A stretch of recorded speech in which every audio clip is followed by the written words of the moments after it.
I feel like that makes people depressed. And when a lot of people get depressed, like, when they go through, like, it's gonna sound crazy, when people overcome the depression of going through social media, like, it all comes to an end of them getting closer to God.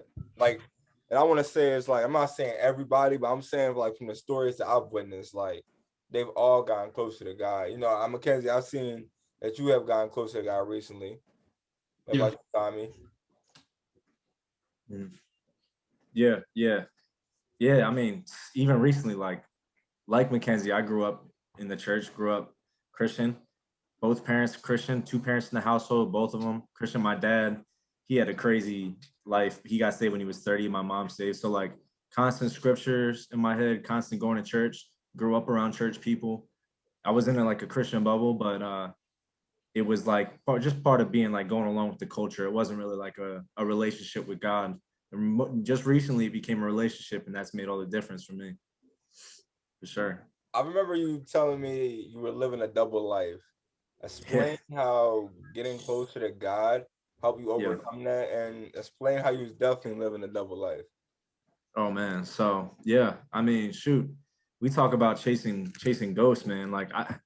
So my story kind of goes like this, because I was just kind of one of those kids in high school who was just trying to live life. Like I was just trying to enjoy myself, and like I was a people person. Like I like making people laugh. I like enjoying I like, I like to be where the action is.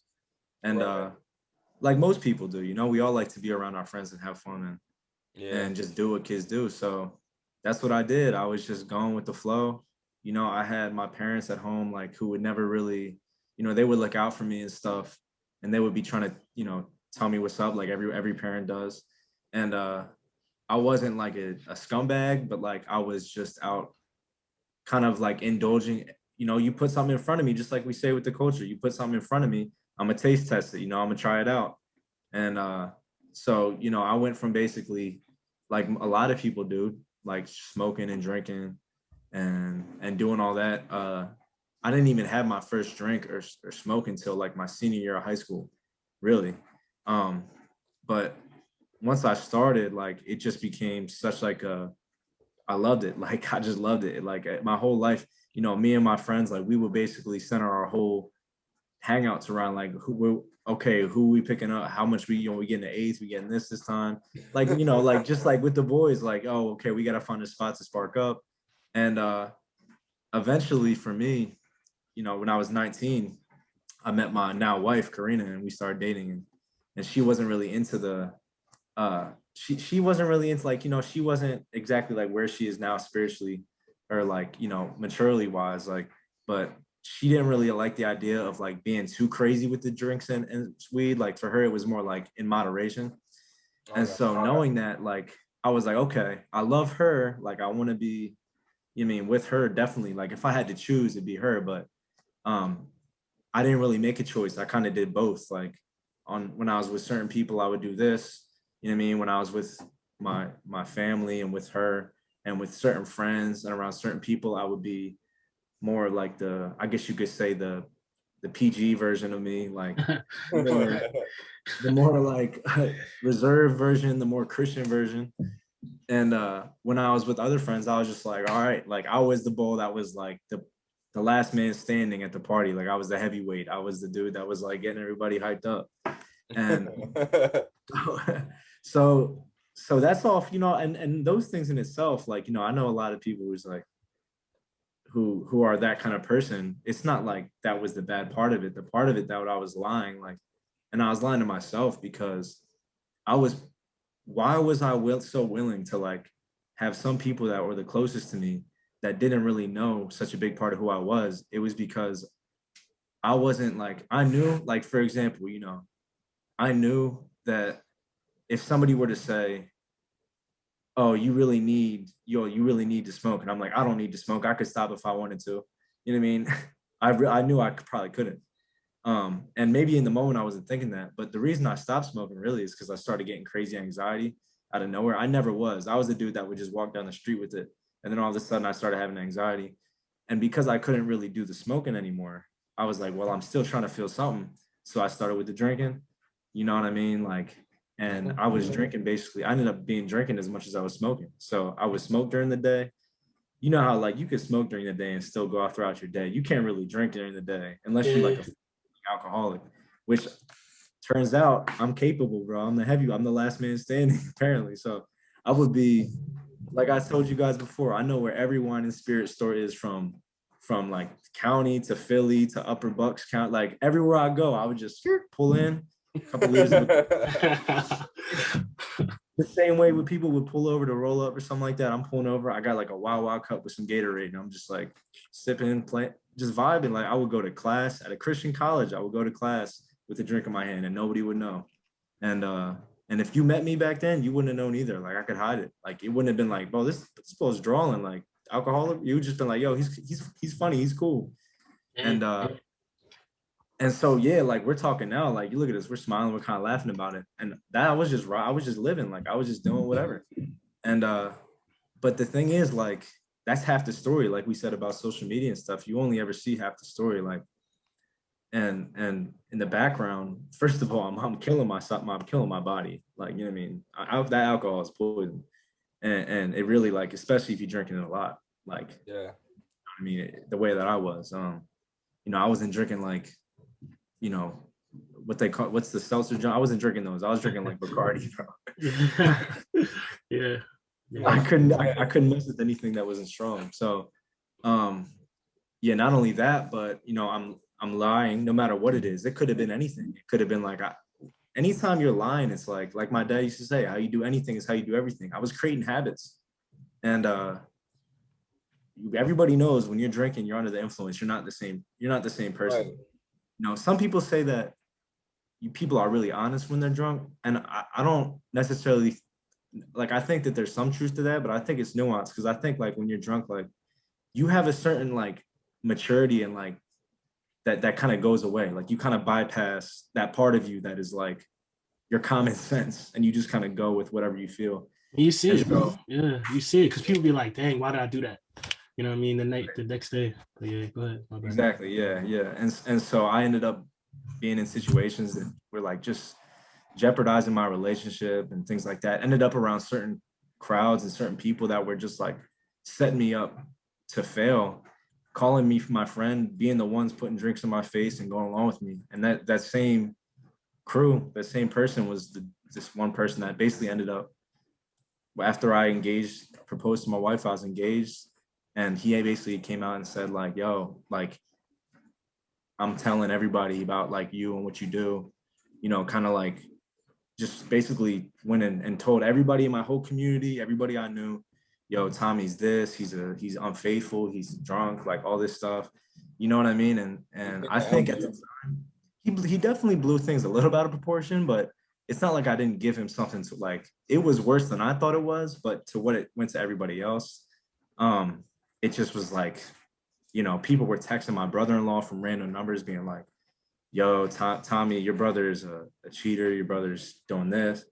Like, it got crazy. And so I saw everything. You know, we had this conversation 2 minutes ago. We were kind of just laughing about like this partying and stuff like that. And now it's like, dang, like my throat was in my stomach. Like I was like, okay, I gotta come now. This double life I've been living, like I gotta come clean. And like lots of people, they got different areas of their lives, you know, like that kind of just not everybody knows, whether it's just in their thought life or like when they're at home in the room or on their phone.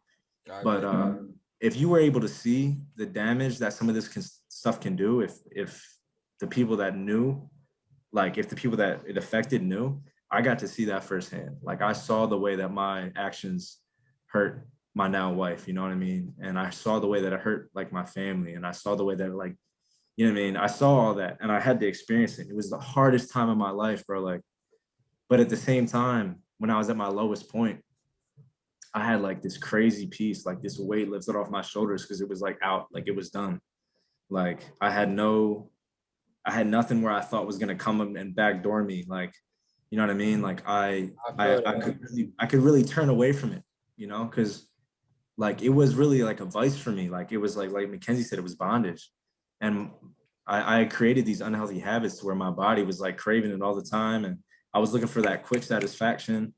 And And now that I could finally like I saw a way out now that I never would have took, to be honest. I got to be honest. Like maybe I would have, but you got to think about it. People who are that deep in things, like Yes, it could have went for worse. like people who, for example, yeah, like people who cheat, like, well, if I say something, if I like fess up to it, then what's the reward in that? You know what I mean? Like, and that's kind of where I was at, but it was the best thing that could have happened. It was God's grace, man, because he took me from this spiral going down to basically just pulling me out and being like, all right, look, this is gonna hurt, but like it's the best thing I could possibly do for you. I'm gonna like save you from yourself, and I'm gonna just, and thankfully I have a wife now that was willing to, yeah, she stuck by me, and my family's, you know, they got the love of Jesus in them too. And when Jesus gives you that love, you got enough to give to other people. And so they gave that to me. But it sticks with me. Like, like hitting the bottom like that, that's something that gives you like this gratefulness and like this a sense of like, okay, this is real life. Like, it's all good until you really get a good look of what you're capable of. And it gives humility. And God's just been meeting me right there ever since. Like he hasn't really let me, like I said, at that lowest point, I still felt like this crazy peace I couldn't explain it. And now growing up in the church, when I would go read the scriptures, I'd always be the one like falling asleep in church because I was out Saturday night, or like I'd be trying to read the Bible and I'd be like, man, how many more verses are left in this chapter? Come on, like, yeah. Like, and now I'm looking in there, and instead of it being like a chore, I don't got all this stuff blocking it. And I'm like, man, that's what that verse is about. Oh, it's like that. And I'm like, it's giving me life now. And it's better than any high, any drunk, any, thrill I've ever had. And the thing is, like, when you come down from the high or after the drunk, it's like, it's you feel low. Like there's no low to where I'm at now with this. And it's like, that's the only way I can really explain it. You know what I mean? Like it kind of goes beyond words, but No, I definitely get what you're saying. Like a lot of people, they are going through that too. Like even if it's a double life from your parents, a double life from your job, a lot of people, they sit in church and they're just there to please the other person. They're not really there to know what's up. And when you're really there to really pay attention to the scripture, when you're really there to really get closer to God, then things get different. But when you're there for somebody else, when you're there to just be like, oh, it's Sunday, me and my family gotta go here, you're not gonna get the full effect. It's so true. So many people are part of Christian culture just because they grew up in it. Whether it's like, the event, no matter what kind of church you go to, like you just stuck in the culture and you just become so used to it. It's like, it's just going through the motions. Yeah. So it takes something to really shake it up for you to be like, oh, you know what I mean? That's what that's for. Like, that's why he wrote that in there. When he wrote like, I'll never leave you or forsake you, before I was like, that's cool. And now I'm like, oh, I'm so glad you said that. Cause I'm like, yeah. Yeah. So Well, I got a question for both of you guys. When y'all, all three of us, like getting closer to God, has that made you look at celebrities different? And if so, why? You probably go ahead, Tommy first. You go ahead. yeah, and it's been like so they say this like like dudes who first get saved, they're like, you should just lock him in the house and not let him out for 6 months, because they're out here trying to tell everybody what they're like, yo, you gotta fix. I would like leave out from my friends because be like, yo, remember, repent or you're going to hell. Like I was like, so like, and it came from a place of love, but it was misguided. It was so now at first I was like very skeptical, and now I'm just so much more aware of like that we're all human, you know what I mean? Like I don't take myself as seriously anymore. And so like, like I take myself seriously. I have a sense of like, gratefulness for what God gave me, but I don't feel the need to like be so skeptical. And Right. on the flip side of that, I don't feel a need to be so like, oh, what's this person doing? You know what I mean? I know that ultimately, like, they're just like me and you. And you know what I mean? Like, I care more about, like, for example, Justin Bieber is somebody who everybody knows who Justin Bieber is, but he's recently come out with some different gospel albums and stuff like that. And he's getting a lot of like criticism because he's coming out, he's in a life of being famous and still talking about, smoking and doing stuff like that. And a lot of people are very skeptical of him. So he's kind of like he's too he's too holy for the secular, and he's too secular for the holy. You know what I mean? It's like, for me, I'm like, I've been there, so I know where, and I hope that he continues to, like, draw near to Jesus. But I know I don't want to be like pointing fingers anymore. I just want to be like, hey man, God's got enough love to go around, so that's kind of where I'm at with that. Yeah, see, that's the thing. Even with me, when I think of me getting closer to God and celebrities, kind of around the same thing, like I used to be on that judgmental end, especially in the beginning. Like it was like I would kind of be the one pointing fingers and all that. But when I really think about it, I just think personally, myself, I just always need like a balance of like things that, what I mean, I listen to, what I feed myself. You know what I mean? Because you ever see those memes about Young Boy? How when people listen to Young Boy, they just start smashing stuff. Yeah. You know what I mean? I think that can apply to like a bunch of different artists. You know what I mean? Drake, when I remember when Nothing Was the Same came out, or Take Care, they'd be like, yo, that's something that would put me in my bag. I think that applies for a lot of music that we listen to. So that's why I think there has to be like a certain balance. But I think that's my personal conviction. I'm not gonna be like, oh, you listen to this, you know what I mean? Because me and someone else aren't the same, you know what I mean? So I think I'm just looking at my own personal balance and what I listen to. So yeah. I think as far as me, like, I mean, I really don't listen to everybody anyways. Like if I relate to you, then I'll listen to you. That's just like that's more likely how I pick my music, But a lot of artists is actors. Like they say the Illuminati isn't real, and a lot of people feel the Illuminati is real. It's kind of like selling your soul to the devil, they say. What's your guys' thoughts on that? So I think that because that's tricky, because I do think there's agendas being played. You know what I mean? People talk about it all the time. Uzi talks about it. Kanye talked about it, how he sold his soul. So these aren't things that people just bring out the air. Artists talk about it. So like, exactly. You know what I mean? It has to be legit to some degree. You know what I mean? So I think there is certain agendas that people push. You know what I mean? That are just a little odd, you know what I mean? But then again, like I'm not the type of person to let conspiracy theories run my life. You know what I mean? Like I don't like to just be theory though. Well, what's the conspiracy theory though? What is I feel like when I think of that conspiracy theory, I'm thinking of a theory that can never be solved. Like, all right, they say, that cartoon had Kobe's death planned. Like that's a theory.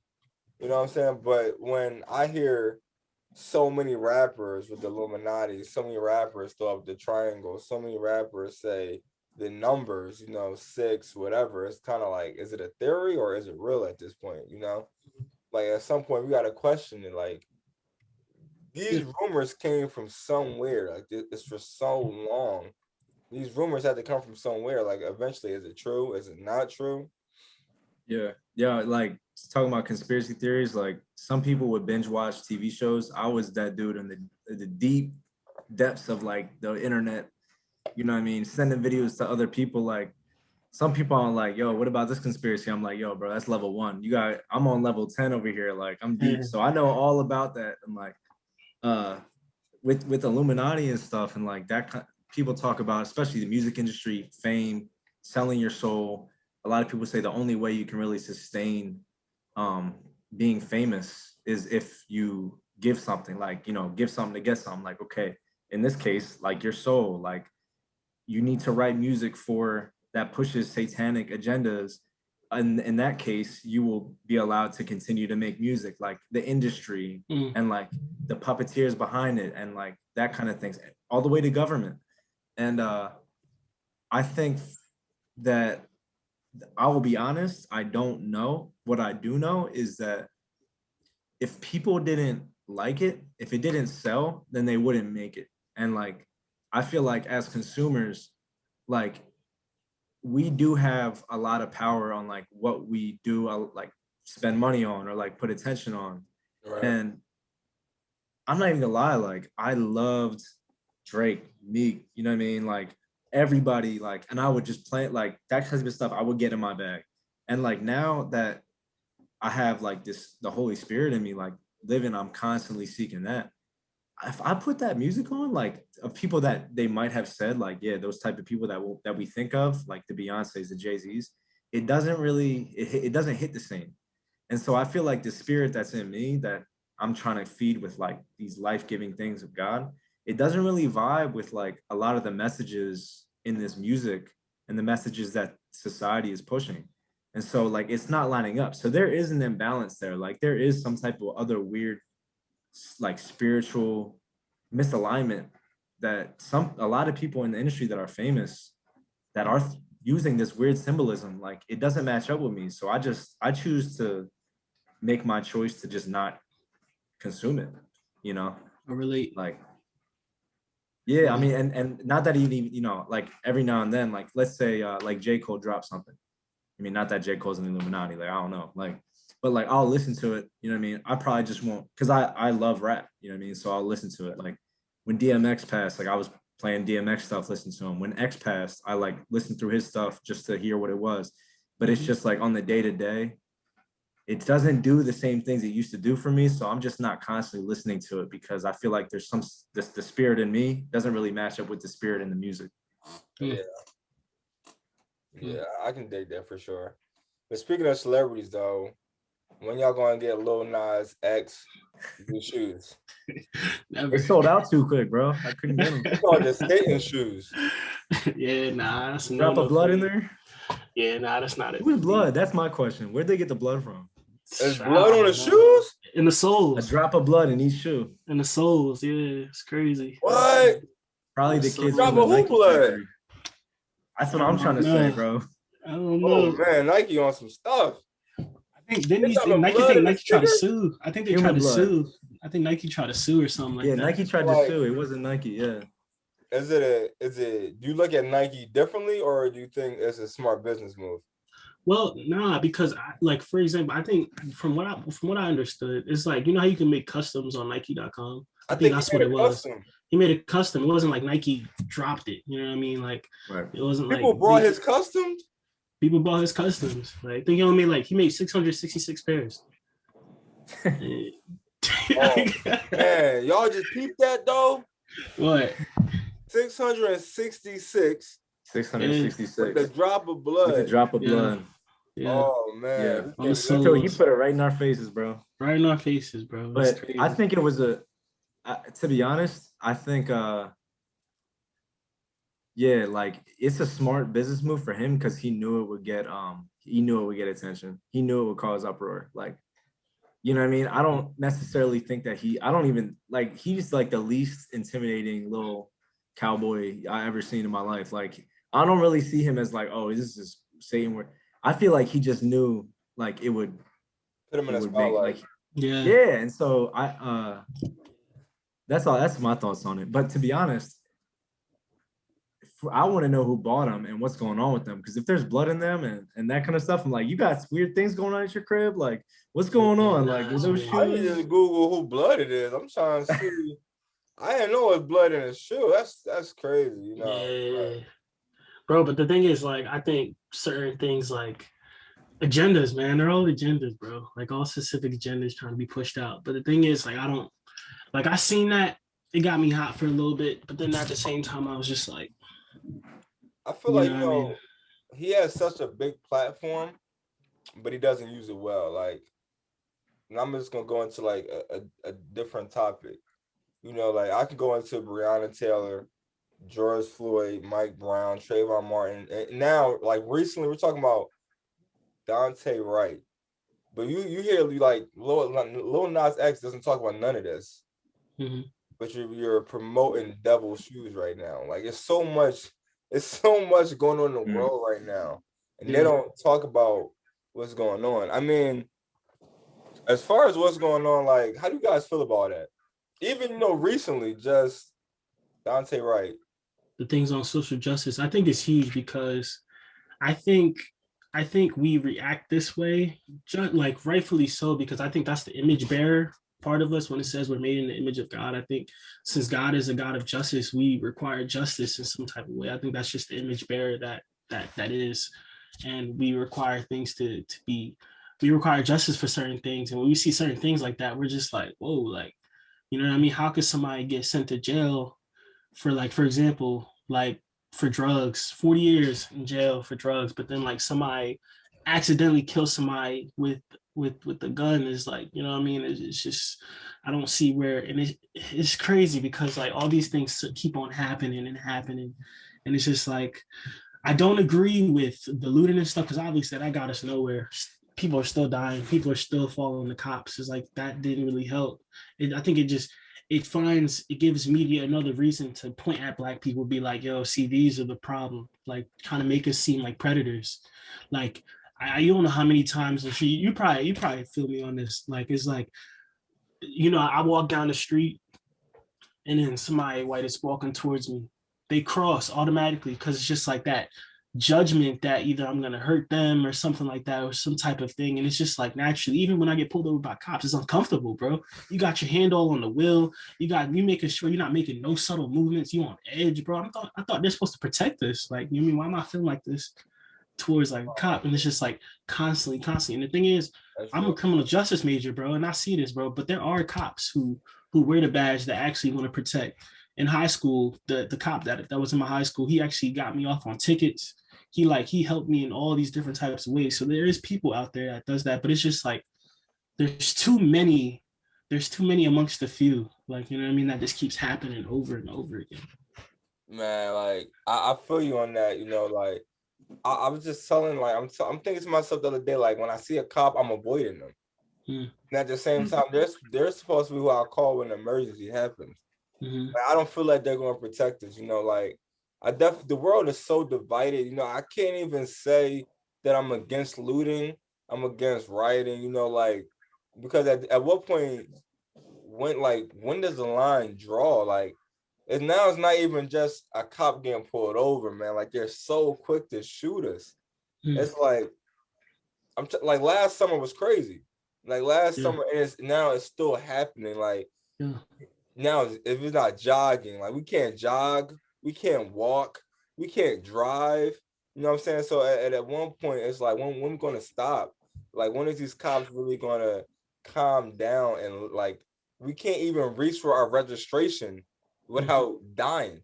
You know what I'm saying? And then like the worst part about it is that the cops get to walk and go home, and it's another Black family missing the whole child.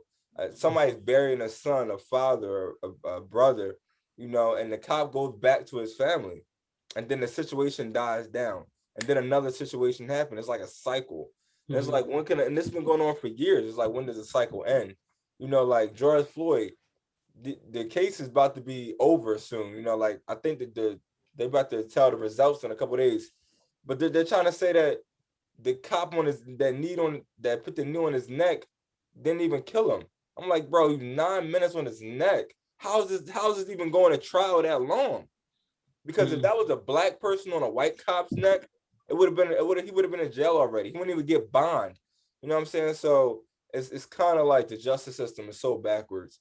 You know what I'm saying? And then that allowed cops, like what it really is doing is telling cops they can kill us and get away with it in present daylight. Like 50 cameras out, 50 witnesses, and this man still might not get locked up. Like, where do we go? Like, and y'all telling us to be calm. Like it's so much deeper. See, that's what caused me to really pull out the criminal justice system. Like I said, like I wanted to go to law school. So that's kind of really why I was a criminal justice major. I knew I was never really trying to be a cop. That was never really something I was trying to do. Cause it's just like, I can't help people if they can't trust me. I feel like just wearing that uniform, like I just can't, like people can't trust me in a certain way. And that's a bad thing.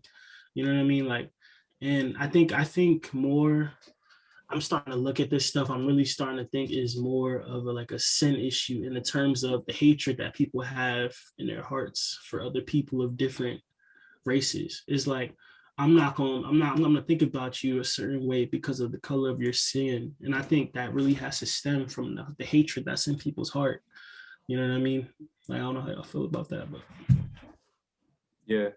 I mean, it's mind blowing. Like, and the thing is, like, it just every time you're like kind of ready to move forward, like with one situation, another one, like what is happening? Like what's going on? Why is there like this surge right now? Like it's almost like you know what I mean? It almost feels like helpless in a way. Like the louder voices get, it's almost like the more the situation escalates. Like, and it's like, it doesn't make sense. It shouldn't be that way. Like, it's just such a broken system, broken people, broken responses, broken everything just seems mad broken right now. Like, and it's just like, I know like that our hope has to lie in something that's like outside of the system, because nothing in this system is like working. Like nothing in the people in the system, the responses, the action, the preventative, like nothing. It's completely broken. Like, so that's why I'm like, it's hard. It's really hard to like put your faith in something you can't see, as opposed to going out there and like and trying to take matters into our own hands. And I think we're called to take matters into our own hands, like not in our own hands. We're called to take action in line with, you know, with motivated by love, you know what I mean, and not motivated by hate, because you really can't fight fire with fire. Like, and the thing is, I don't even really put blame on anybody that's trying to fight fire with fire, because it's like, look at me, bro. Somebody cuts me off, I'm about to curse them out. You know what I mean? Like, I fight fire with fire in the smallest things. Imagine something like this. So it's like, right. It's easier said than done, man. It's just crazy how broken everything is right now. What do y'all think we need to do as a country to move forward? I don't know, bro. We deep. Thing is, like this is an issue that I think no matter what we do, there's always gonna be racism, no matter what. I think as long as there's man on earth, I think man, the issue that's in their hearts will always be present. Is like until I think what we could do is start like going into our own relationships and seeing things. Like for example, if I go into certain spaces, white spaces, whether that be churches or whatever, I think that the conversation shouldn't be something that we shy away from. Like it shouldn't be like all this social justice stuff. It shouldn't be like, oh, like I'm gonna pretend like I don't know what's going on. Like, you know what I mean? I think we should talk about it, you know what I mean, in our own personal relationships. Cause I don't know, it's still gonna happen. But I think we, as long as if we just start going into our own relationships, then we could just go piece by piece. Because I don't know what to do after that. Yeah, I mean, I like moving. Exactly. It's like, how do we move forward? It's like you want to go back and like change things before it happened. Like talking about moving forward, it's like it feels like a situation that's just like unredeemable sometimes, because it's like, move forward. Just how can we move forward in this? Like we're going the wrong direction. Like this kind of situation is something that's like it's just unique to America in a way that's like, I feel like we're such a young country compared to other places, 300 years or so. And it's like, there's not really a time period where this hasn't been there. So it's like hard to imagine one where it doesn't exist. But Yeah. It's just like Mckenzie said, like, I just know in my life, the greatest thing that's come out of this, and the thing that I find like, even though there is the side that polarizes people, I feel like conversations are happening more. Whereas before, maybe like, people in Black communities and in like communities, like for me, I'm like, I've had bad experiences with cops, but never one where I like feared for my life. And now having conversations, it's like I didn't get it. And like now I get it. And like a lot of my friends have been showing me a lot of grace and just like being patient, because I've probably just been said like ignorant things, like, I mean, gaslighting and things like that. And now I'm at a point now where I don't feel the need to be like the one that's like speaking my point of view as much, and just kind of like, you know, understanding that like there's a whole nother side to life that we understand. So I have friends that are super super like frustrating to me, because they're very like ignorant and like very like dismissive of this. And I have friends that and then I have friends that are in it, like are in it with their heart and everything, to the point where it's consuming them. And I just feel bad, because it's like there should be so much more to your life, but like this is such a big part of your life. It sucks that you have to be so focused on this. So thankfully I'm surrounded by people, where I feel like my like sphere of influence isn't all people that just think like me. you know, I have people that are constantly stretching me to think. And this is one of those areas and topics where it needs to be continue to be addressed. But if anyone's feeling like exhausted from the conversation, like for you guys, like I would just encourage you guys to just like have people you can go to, like have friends you can go to kind of take a breather. Like especially having social media, having to watch videos over and over again of this stuff, it's got to do something crazy to like, you know, it's just a lot. It's like trying to drink out of a fire hose. Like nowadays, it's so much. So. You know, I definitely I relate to the, you know, the whole cop situation with the friends, because I got friends too. Like I got a group of friends that's never gonna understand what it is to get pulled over by a cop, and you know, to be scared, to not know if you're gonna come from your go back to your family. And then I got a same group of friends that, you know, to feel what I feel like. I feel like to go forward, things gotta stop being double standard. You know what I'm saying? Like a cop can't pull over a white person and treat them any different than they do a black person. Like, and then, like I feel like to change that, we gotta change how we hire cops. Like you can't be trained to be too trigger happy. You know what I'm saying? Like something gotta give. Like there's no way the first instinct you got is to kill us, not put us to the ground, not put us in handcuffs. You're killing us, you know? And it's frustrating because it's like it's nothing we can do. Like it's literally nothing we can do. Like, and it goes so much deeper to like Breonna Taylor, George Floyd, you know, even Trayvon, you know, it goes Rodney King, like it goes so deep that we just dying. There's nothing we can do. You Yeah, know, it like, is. Yeah. and then on social media, it boils up because when people see the video and we see how we're dying, okay, cop gets pulled over, you know, he has a toy gun and we shoot him. He gets pulled over. He went to go reach for his license. We kill him. We kneeling on his knee. We go in their apartment. We got the wrong apartment. You know that Amber Geyer in Texas that happened a couple of years ago. Ran into her own apartment. Ran into another man apartment. Shot him. Thought he was in her apartment. Like stuff like that. It gets frustrating because then again, it makes me not even want to have a kid. Because how do I know I'm not gonna have a kid? Like I can't have a kid knowing that when he gets 16, I gotta have a different talk with my kid that you're gonna have with your kid, Tommy, because I gotta tell him that when the cop pulled him over, that both hands gotta be on the steering wheel, that his registration insurance gotta be where he can grab it. And like I hate having that talk. I don't want to have that talk. Like I hate that I gotta have that communication with him. You know what I'm saying? I hate when he goes to school that he's going to see different things. He's going to go through different things. In this real life, he's going to go through different things. They might not hire him or her because she's black. You might not get that job. You might not get into the college you want. And it's kind of like I'm at a point where do I want to have that talk? It's like it's sad that we've been having this conversation in 2021. But I think everything that happened had a purpose. Like for example, like I don't think that God was, happy, or, I mean, that all these things were happening, people are dying. I don't think he's just laughing up there on the throne, like, another black person died. But at the same time, I think everything had a purpose. Like through these things that happened, even Trayvon Martin, everything, you see how much it blowed up. It caused people to have conversations more.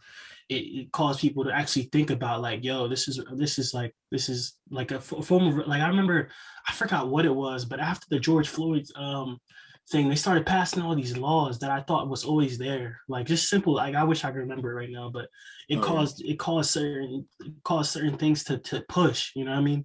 Like especially like things these, like we live in such an age where technology is a thing and allows, like, obviously cops don't care because they're killing people on camera now. You know what I mean? Either they got the body cam on or somebody's recording it themselves. So it's like these things are allowed to happen for a purpose. I think it's greater. It's greater for a purpose. Like these things happen just so people could see on the news, like, yo, this is actually what's happening to us.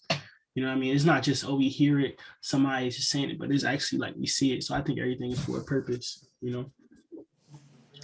man. If I literally can say like, it's so nuanced, like all the different parts of it, it just seems like chaos. But um, if I could take like just the biggest thing like for me is that just like an increase like appreciation and like love like when you're with somebody, like it's like you really don't know like what you don't know, you know what I mean? And like you don't understand like what people have to deal with.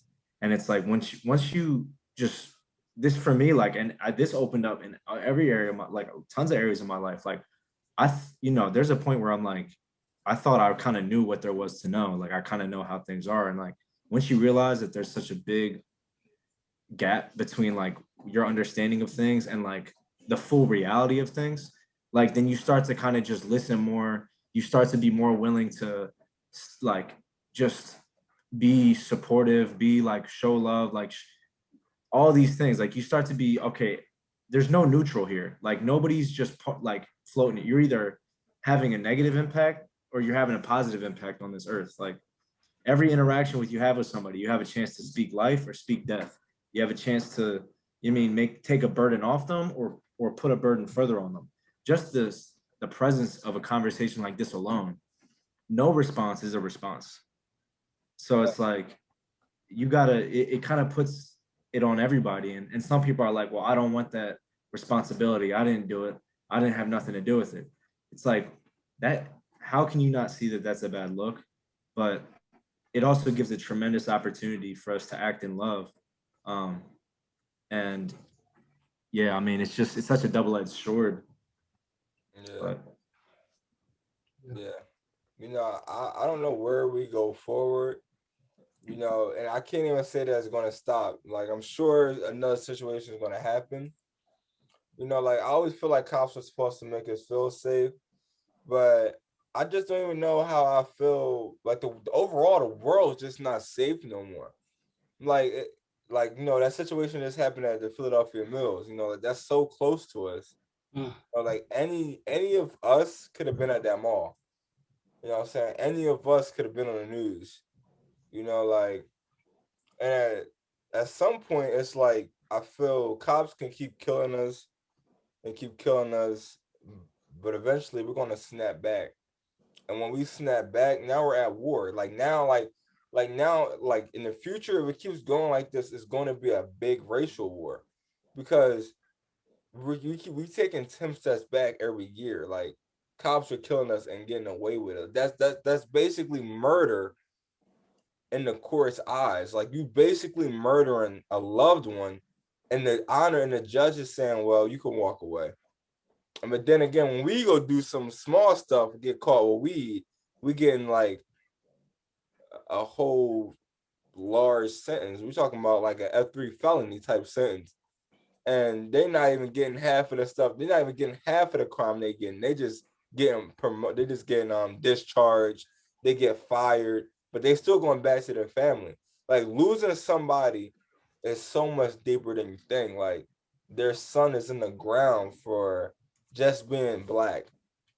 Like that leaves such a big hole in your heart that nobody can understand but that parent, you know, unless you deal through that situation before. Yeah.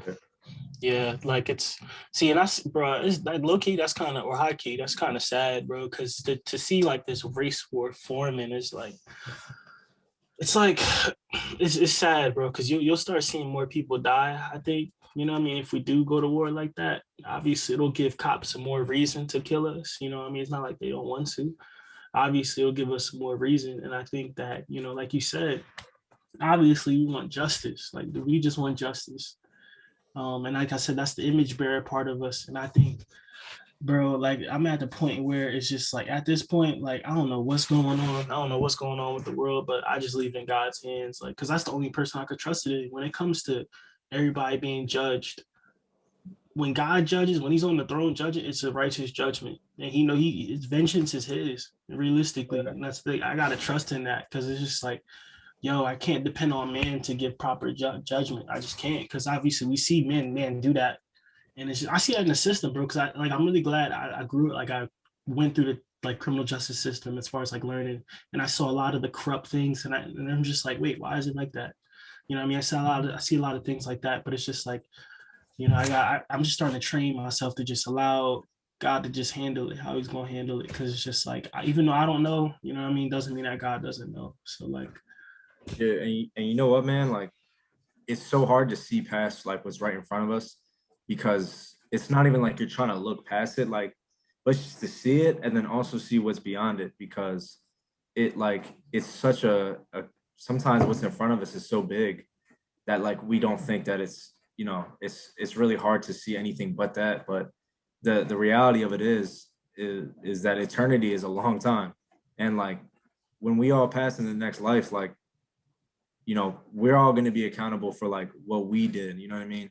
Like, regardless of what happened to us, it's like, if you're like, well, God, I only ever punched somebody if they deserved it, or like, every time I sold him weed, like I gave him like I didn't short him ever. You know what I mean? Like he's like, we have our own sense of like of justice. We have our own sense. We have our own codes, but like God's standard is truly perfect, and the only way that we can't live up to it, the only way that we can be justified is to have faith in Jesus and be like, all right, I know I can't do it, but you paid the price. And eternity is such a long time that I feel like every single time that a conversation comes up where people are vulnerable, and people are like just really just spilling like their feelings in their heart, and like they're very like aware of like how fragile life is. Like, we need to be like telling them that, okay, you look around, things look bleak, but this life, this however many years you get to live, whether it's 16, 13, or 90 years, it's like a blink of an eye compared to eternity. And you think this is bad, you like, there's either heaven or hell, you know what I mean? And I don't want to see anybody, you know what I mean, miss out on that. So I'm not holding my tongue. You know what I mean? I'm not holding my tongue for anybody to tell them like, look, this isn't putting any type of like wet paper towel or like dampening like anything that you're saying. Like, it's bad. It's Yeah. bad. And that's the point. It is bad. That's why you need to hear something that's good, yeah, because I'm not just making it up. Like, imagine like somebody having it so bad that they're about to kill themselves, and you have good news for them, and you just don't tell them because you're like, well, I don't want to make it seem like I don't care about what they got going on. Like, no, you got to tell them, you know what I mean? Otherwise, it's going to be too late. And so that's kind of the wave I'm on right now, because to me, it's the most important thing. because you got to think like 150,000 people die a day. So like, why not you? Why not you or me? Like, I think about that all the time, and I really put the value on your own life to think like, wow, like I got another chance for a bare breath to just be pumping out my lungs again. But it's just like someone else my age, younger or older, Yeah. didn't get a chance to do that.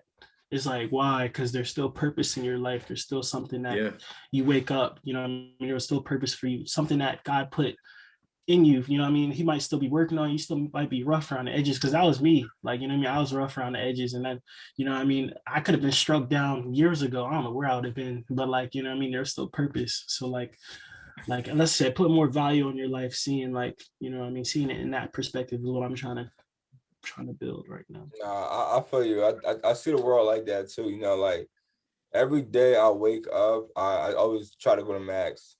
Like I always try to go times 10 because God has woken me up.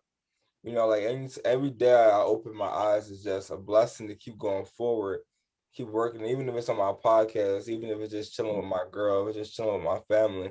I got another day to do that. And like when I think of it, when I think of people that's like 16 and I see them getting killed, it's kind of like, 21, 22. It don't even matter age. It's like you're shortening a life that wasn't that didn't have to be shortened. Like that person hasn't served his purpose. And I hate Right. I really hate when that happens. Especially like I hate when it happens young. Yeah. Like you don't know if that person is the next LeBron. You don't know if that person is the next Tom Brady. You don't know, but you just shorten his life. And all because you didn't like his color of his skin. And like I remember Mckenzie, you just saying you went to school for law and order. Like a lot of young African Americans, they feel like if you're a cop and you grow up and be a cop, that you're a sellout. Like then again, like this is how bad it is. Like like you can't even be a cop because you're considered a sellout. And on top of that, it's like one black cop can't change nothing. You know what I'm saying? Like it's so much deeper. You would need a union, but nobody wants to be a cop because, well, nobody African American want to be a cop because one is like you're selling out to the black people, and on top of that, it's kind of like the justice system is failing us.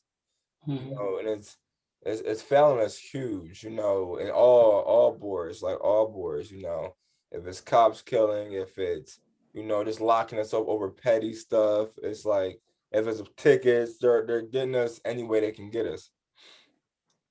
Yeah. Yeah. I agree. That's the new version of slavery though, bro. Putting us in the system. That's the new version. Yeah, It's always been like it. Yeah. Prison is slavery. I had to really sit and watch these prisoners. You get 30 minutes yard time, like you eat what they tell you to eat and you do work they tell you to do. Like you wash clothes, you're in a 4x4. You share a toilet with somebody, like they slaving in 2021, they just don't know it. They just call it jail. They just call it prison. And they're building more jails too. They're making bigger ones. Right. Like you build prisons more than in cities more than you do schools. You know what I'm I know saying? my school could use the money. I know that. And it's like they set us up for failure at such a young age, like how many times I'm sure like in the city, these teachers, they all say, well, this kid might not do that. This kid might not do this, like they don't give us the proper tools to teach them how to be successful. So they go up. You know what I'm saying? I was watching that situation at the Philadelphia Mills, and that's what a lot of things don't get addressed is like black on black crime. Because again, we gotta stop that. Like we can't make a cop situation worse than us killing our own kind. We're making ourselves look bad. Yeah. You know what I'm saying? Because at the end of the day, like we're killing ourselves over what? Over something petty, over a girl. You know what I'm saying? Over a heated argument basketball game. We so quick to go get a gun and we could be fighting. And what happened is it's like it's not even Philly. Like you get Chicago, you know what I'm saying? You get Florida, you get the South, you get New York, you know what I'm saying? Like these young kids are killing each other, you know what I'm saying, over reputation, over, and now he's 14, he's 15. What happens is that person's dead and this person's 14 with a body. Now he's about to go to jail. His life ruined. Two African American life is ruined in an instant snap. You know what I'm saying? And then what happens is like, all right, well, let's just say they had beef with this squad. You know what I'm saying? Now it's more killings and killings and killings, and we're killing ourselves instead of educating ourselves. See, that's the thing. I think that's what I'm gonna grow with my future kids, God willing. Like, not that like they necessarily have a target on their back, but they are being watched, and what they do will be judged harshly by, by that outside source. Like basically, like you got to be careful because I feel like for example, we could think of something small in someone's eyes, like stealing. That could put them somewhere deeper than it has to be, just by that little offense. So like I think that's what we just have to really be careful because like, the eyes are on us, the eyes are on us to just slip up. The eyes are always on us. Like, like I'm trying to tell you, like even in the interview, like for us, we gotta go 10 times. We gotta go, our resume gotta be what they want and some. You know what I'm saying? Because they're quick not to hire us. You know what I'm saying? Yeah, we're being looked at for sure. Like everything, how we talk, how we dress, how our hair is, how we look. You know what I'm saying? Like we're so judged that we got it. They're trying to make us perfect. They're looking for any reason not to accept our um our college. They're looking for any reason not to accept us in the college. They're looking for any reason not to put us on a team. They're looking for any reason not to hire us. And when we can't give them a reason, you know what I'm saying? And that can be frustrating too. Like there's a lot of African Americans that have been out of work for years. You know what I'm saying? That's highly qualified, like teachers. You know what I'm saying? I give black teachers props because I give all teachers props, but definitely black because like you know how hard it is to be a principal black. You know what I'm saying? Especially in a suburban school, like in a suburban district. Like they don't want that. Like Yeah, with some BS with the parents and stuff. Exactly. You know, like the parents, like you get parents that might not even want that. You know, like, or I could go deeper, like mayor, you know, presidents, you know, first lady, you know, that's huge. That's huge because it's like we made it. Somewhere made it, you know, like, and when I even look at people that made billions, like when I look at Tyler Perry, you know, like people gonna say what he say, but at the end of the day, like he beat the odds every day. This man was homeless, but he got $1 billion. You know what I'm saying? Like he made it, and I feel like it's so hard to do that when you're in a city because you don't see the bigger picture. Like you, all you see is, okay, well, this person died at 18, so I'm not even going to make it to my 17th, 18th birthday. I'm gonna do what I have to do. You know what I'm saying? Or, you know, the person that you look up to might be 30 and he still is partying like he's 17. Like it's so hard to see a future Right. when it's so blur. Yeah.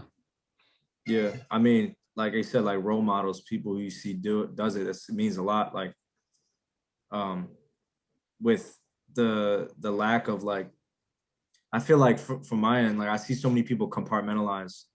Like I to be honest, I'm not even like saying anything about me, like whether it was how I was raised or whatever. Like I truly feel like I see people as individuals.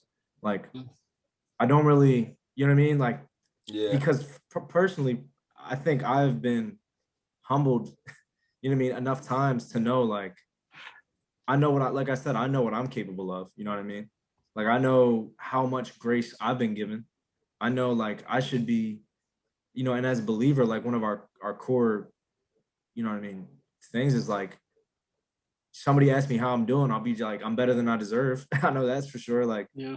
I mean, like for I where I like could that. be, yeah. And it's like I feel like, and you say that, and people it catch them off guard for a second. Like, why would you say that? Like, don't you think? And I'm Catch like, you off guard real I'm quick. keep it real with you. Like, you people are ready for that level of realness sometimes. Yeah. But Yeah. I mean, I just feel like seeing. I just even with my students, man. I'm actually the only. I have zero white students.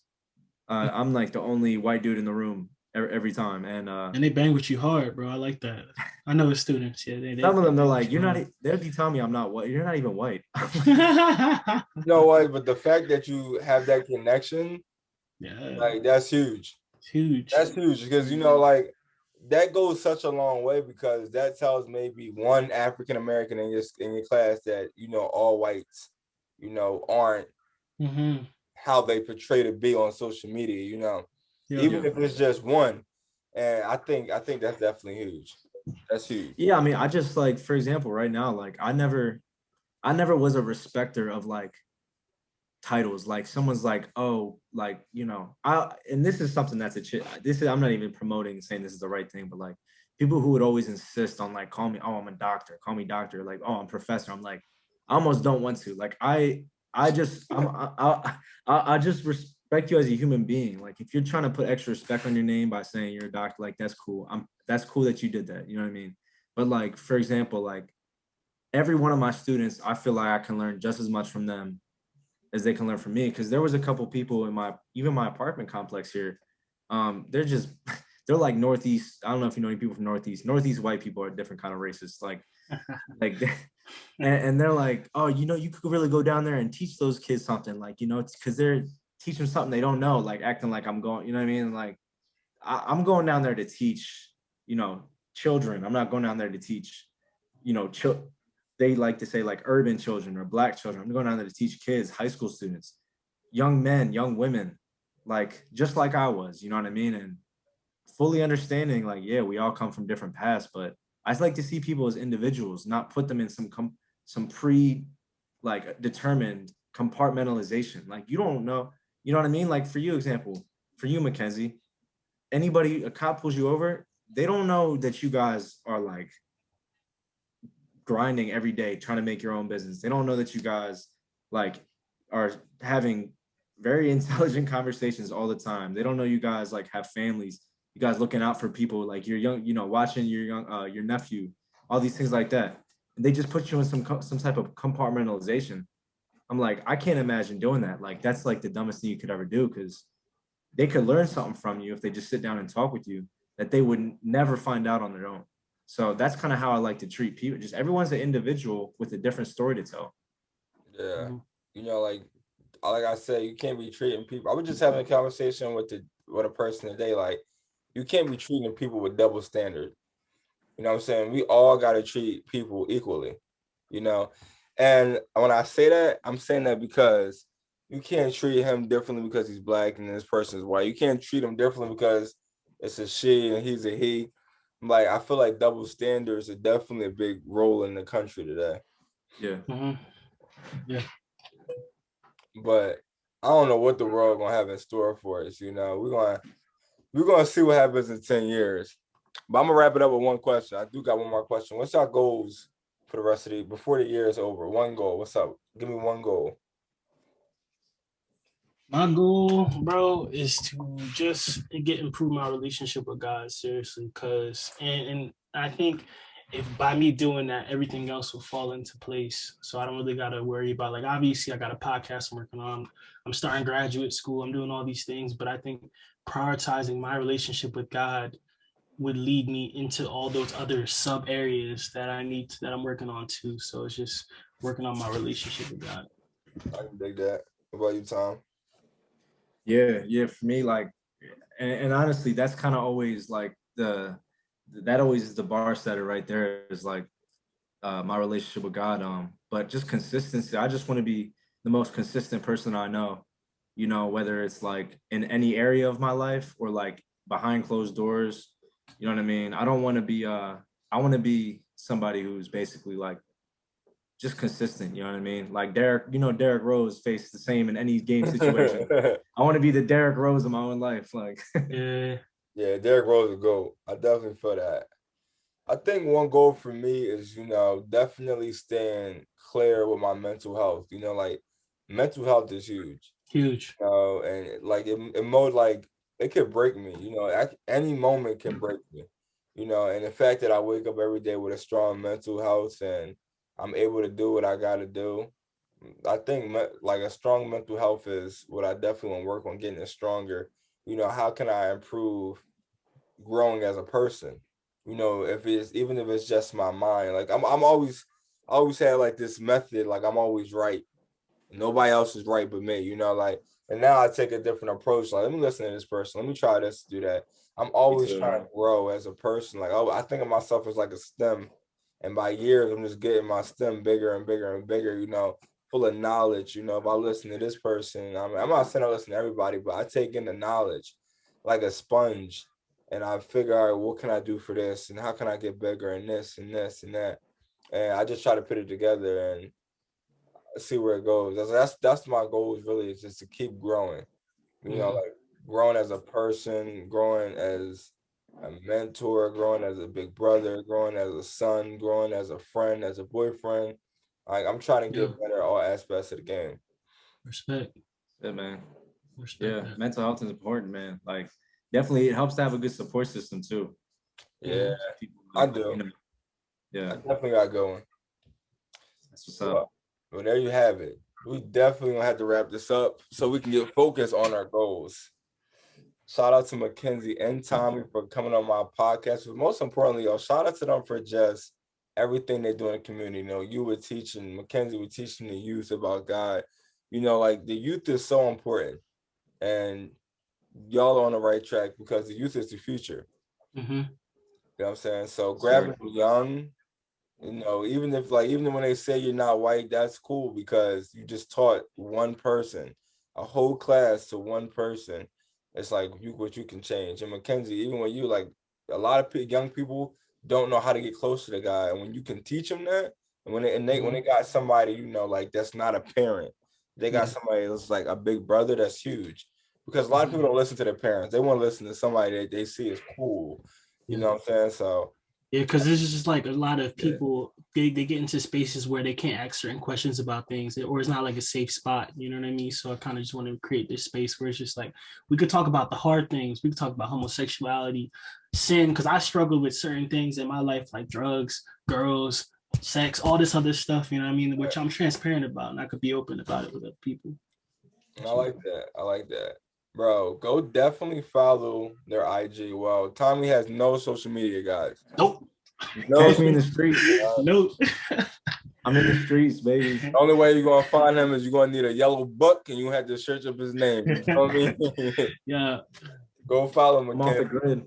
grid. I'll put it up there. All right. I'm still shocked Tommy has no Instagram. He ain't updated that. Honestly, look, I don't even blame him at this point, you know. I don't even blame him, man. Definitely go tune into Mackenzie's podcast, man. When the next episode coming? Every Friday, Young and Christian, Spotify, Apple Podcasts, Google Podcasts, all that. Well, definitely hold up now. Go check mine out first. Yeah, I mean, check out GoTime. Yeah, go check out mine, then go check out his. You know what I'm saying? And throw a like and 5 stars and all the show love, subscribe, everything. Yeah, for sure. Definitely subscribe, man. Mm-hmm. We already know where this video about to be, man. It's on GoTime. Yep, it's on my YouTube page at GoTime. Go subscribe and leave a comment. I'm Deontay. Thanks, guys, for coming on. This is season 2, episode 2, and it's a wrap. Appreciate you, bro. It's a wrap.